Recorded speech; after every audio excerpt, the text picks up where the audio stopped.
Welcome, it's Paulette Simone with How I See It. I wanted to talk a little bit about the New York Post article.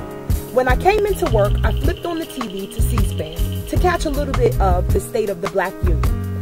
For all of you who are not familiar with the State of the Black Union, it's a program that airs on C-SPAN, and it's hosted by Tavis Smiley, who's an author and a talk show host. They talk about the State of the Black Union. I started to realize why this New York Post article situation has been giving me a bit of grief. Not really being upset with the New York Post, but just feeling some kind of way about the reaction of Al Sharpton and people like him to the article. So I decided to do a blog about it. Now listen, I may not feel the way that you feel, so let me go ahead and get what's on my chest off of it. Now I realize the implications that have been made with this cartoon. I realize that there's a certain sensitivity level that African Americans have to things that bring us back or remind us of our past. This cartoon was put out there for no other reason but to get attention.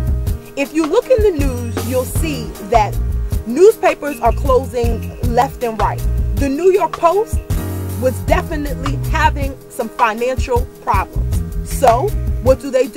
They caused some controversy in order for them to get some attention.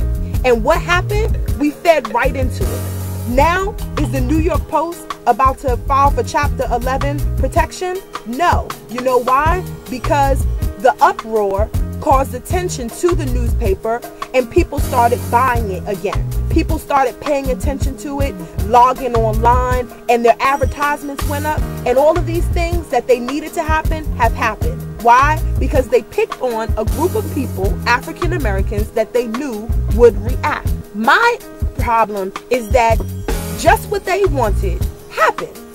And I feel like if we're going to be in this game, which we are, we have to realize the world that we are in. We have to know that just like the bully at school picked on that little kid because he knew he could get over, that's where we are, black people.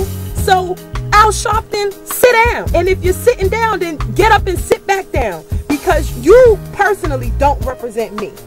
Now, having said all that, I realized because of him and Jesse Jackson and Martin Luther King and all of these people, Malcolm X, I am where I am today. And I feel like it's important that people get on their soapboxes and get in their bully pulpits and let people know what we're not going to stand for. How I see it, boycott the Post. How I see it, get to their advertisements, lay low, let those people know you're not going to stand for it.